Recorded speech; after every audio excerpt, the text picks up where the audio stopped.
The Google Pixel 8 Pro is Google's flagship this year, making it one of the top Android phones, but it might have its own shortcomings too.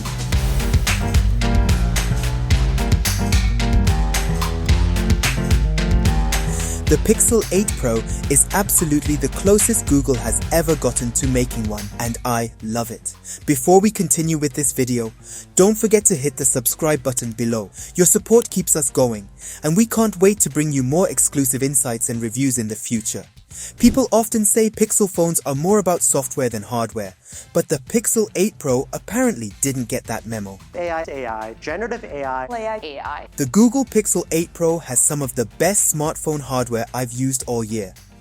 The Pixel 8 Pro has a similar design to the Google Pixel 7 Pro from last year.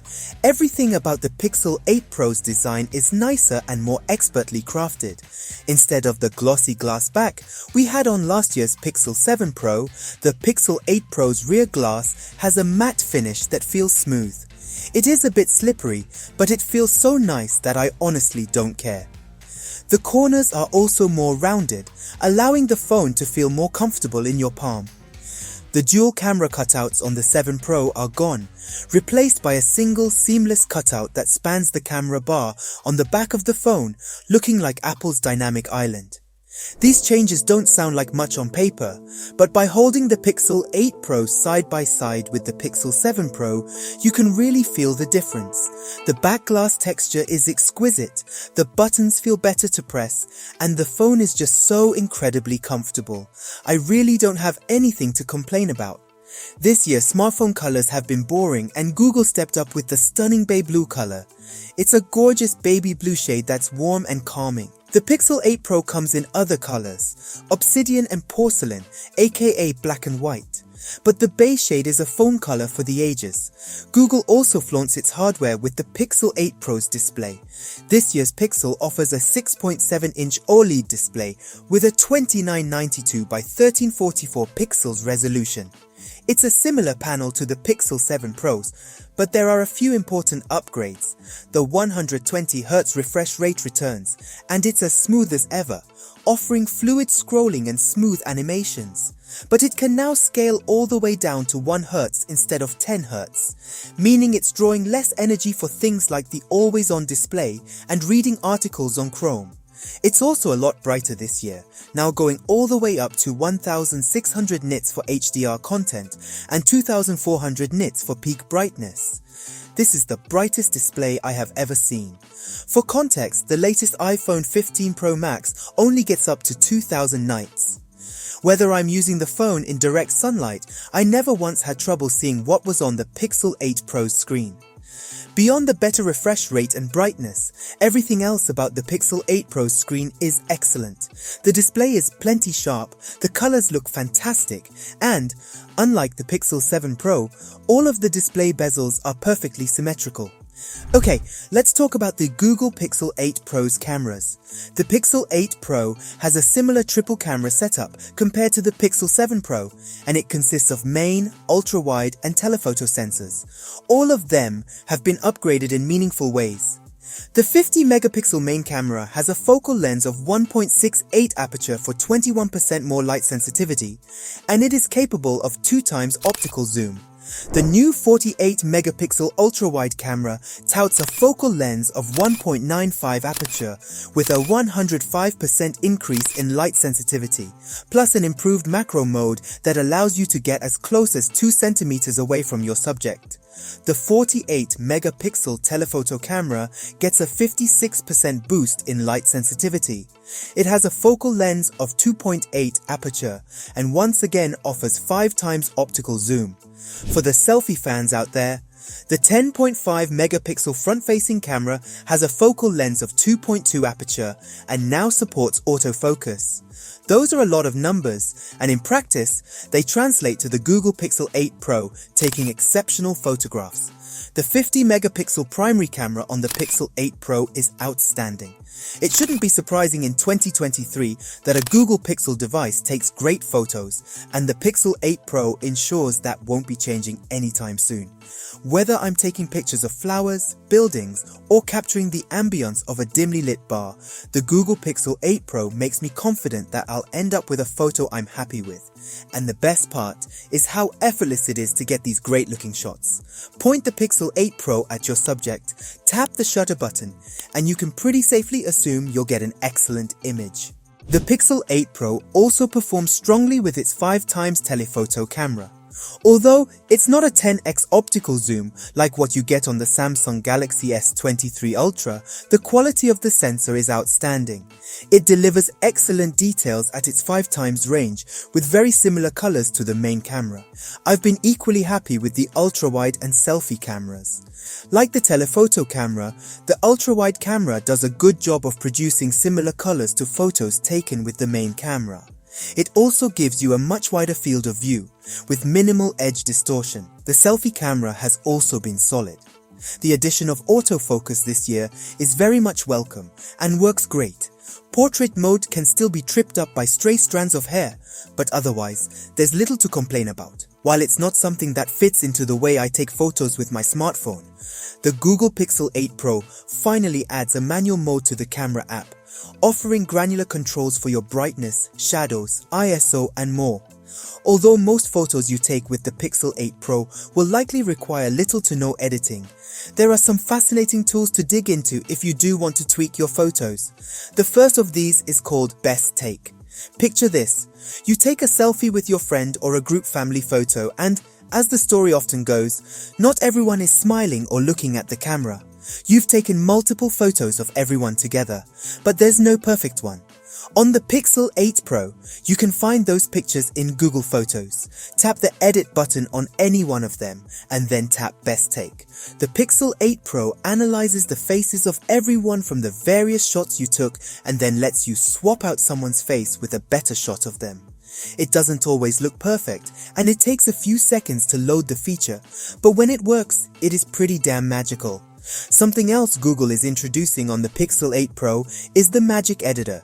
If you have any photo backed up to Google Photos, not just ones taken with the Pixel 8 Pro, you can use the Magic Editor to erase and move objects, people, change the sky, add or remove portrait effects, and more. Think of it like AI-powered Photoshop in the palm of your hand. Let's briefly discuss the Google Pixel 8 Pro's temperature sensor. On the back of the phone, underneath the camera flash, is a small circular sensor. This is the Pixel 8 Pro's temperature sensor. You interact with the sensor through the thermometer app on the phone, where you'll see a feature called Object Temperature. From here, you can quickly take the temperature of any object by holding the Pixel 8 Pro about 2 inches away from the thing you want to take the temperature of.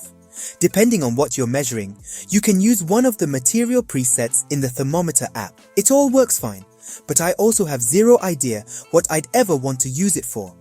One of my all-time favorite Pixel features makes a return on the Google Pixel: Face Unlock. Face Unlock on the Pixel 8 Pro still works great, and I've been using Face Unlock on my Pixel 8 Pro to view my passwords in 1Password, approve Google Play purchases, and log into apps like American Express and Chase.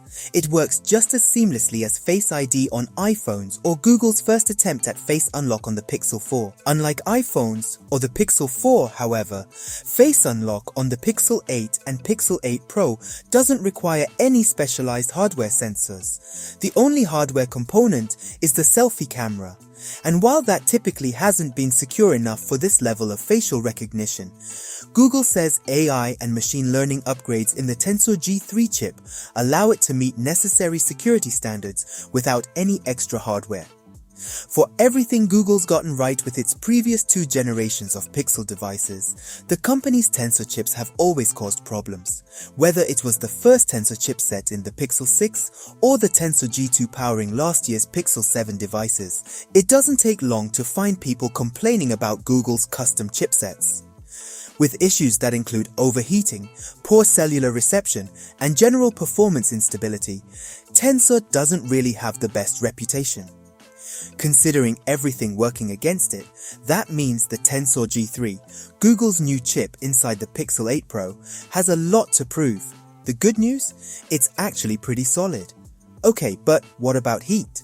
Previous Tensor chips are notorious for easily overheating, so the Tensor G3 surely also falls victim to this. Thankfully, that doesn't appear to be the case this year. Throughout my review, I've only noticed one instance where my Pixel 8 Pro became unexpectedly hot over a short period of time, like playing games. I still notice the phone getting slightly warm every now and then, particularly during gaming sessions or after prolonged YouTube streaming. But the Pixel 8 Pro is rarely uncomfortably warm in the way its predecessors could often become. Will Tensor G3 remain a reliable chipset over the next few weeks, months, or even years? That's where Google needs to prove itself, as we've seen that Pixels can often get worse with age. I'll continue to use the Pixel 8 Pro for the foreseeable future to see what its aging process looks like. But in terms of how things stand right now, I'm impressed. The Tensor G3 is a big upgrade when it comes to performance, reliability, and heating. But do those upgrades also translate to better battery life? Not really. Battery life on the Google Pixel 8 Pro hasn't been bad, but it's also a far cry from some other Android phones I've used this year, like the Galaxy S23 Ultra. If I start a day at 8 AM, I can expect the Pixel 8 Pro to have anywhere from 15% to 5% remaining, depending on my usage, by about 10:30 PM. That's with around 5 hours of screen on time. In fairness, I have been trying to use the Pixel 8 Pro as much as possible during my review period. If I picked it up less throughout the day, I imagine I could get through part of a second day before needing to top it up. But compared to phones from Samsung, Motorola, and OnePlus, which have all been capable of 2-day battery life with similar usage, I expected more from the Google Pixel 8 Pro's 5050 mAh battery. Something else that could be improved with the next generation is charging speed. The Google Pixel 8 Pro supports max wire charging speeds of up to 30 watts, and while that's technically a small improvement from the Pixel 7 Pro, it's still quite slow against other Android phones. If you're okay sacrificing what charging speed the Pixel 8 Pro does have, you can also use up to 12-watt Qi wireless. There's also reverse wireless charging, so you can charge your other wireless gadgets on the back of the Pixel 8 Pro, like the Pixel Watch. It's a decent battery and charging setup, but I would like to see Google make some tangible improvements here when the Pixel 9 comes around. For as excellent as the Pixel 8 Pro's hardware is, Google's Pixel phones are still very much about the software experience, so let's dig into it. The Google Pixel 8 Pro ships with Android 14, and there are some nice upgrades that are great to see. The new lock screen customization in Android 14 is awesome. Similar to iOS 16's lock screen editing tools, Android 14 allows you to change your lock screen's clock design, color, and size. You can also customize the shortcuts that appear in the bottom corners of the lock screen, including options for launching the camera, enabling Do Not Disturb, toggling the flashlight, and more. It's something we've seen on other Android phones from Samsung and OnePlus, but it's still great now having these options on a Pixel. Beyond the more general Android 14 changes, there are some other new features debuting exclusively on the Google Pixel 8 and Pixel 8 Pro. Summarize and read aloud are two of the most interesting ones. If you're viewing a website on Google Chrome, you can hold the power button to have Google Assistant summarize a web page or read it aloud to you. Summarize analyzes the page you're viewing and breaks down the main gist of it into a few bullet points. It's a great idea on paper, but it's also a bit finicky. Sometimes Summarize simply refuses to work. Other times, it gets certain facts from the article or website wrong. It's neat when it works as intended, but that doesn't always happen. Google also has a lot of other neat software features in the works. Zoom Enhance will let you zoom into a photo you've taken and see the details much more clearly thanks to AI enhancements. The problem with these other features is that I can't use any of them. Many of the Pixel 8 Pro's coolest software tricks won't be available until December or later. Google's not the only company pulling stunts like this, see the Apple Watch Series 9 and its double tap feature, but it's irritating nonetheless. Thankfully, even with those other features yet to come, the overall Pixel 8 Pro software experience is still excellent. But the really big software news for the Google Pixel 8 Pro is its update policy. For this phone and the regular Pixel 8, Google promises 7 years of Android OS updates, security patches, and feature drops. It's an unprecedented level of support for Android phones and even a little better than what we typically see for iPhone updates. There's been some hesitation around Google's promise here, and while Google does need to prove it can actually commit to those 7 years, this is something I've been waiting for Google to do ever since the first Pixel was announced in 2016.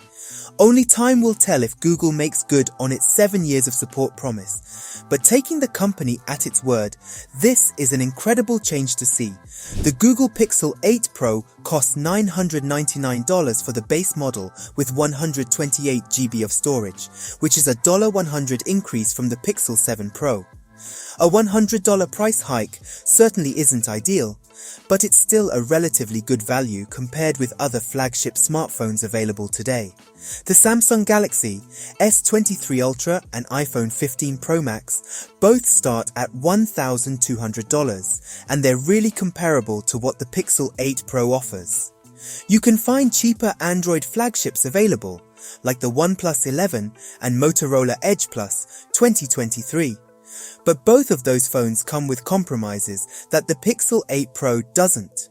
Do I wish the Pixel 8 Pro still cost $899? Of course! But I also don't think the $100 increase is unreasonable, especially considering how many upgrades Google made this year. Let me know in the comments what you think of this Google Pixel 8 Pro. Until next time.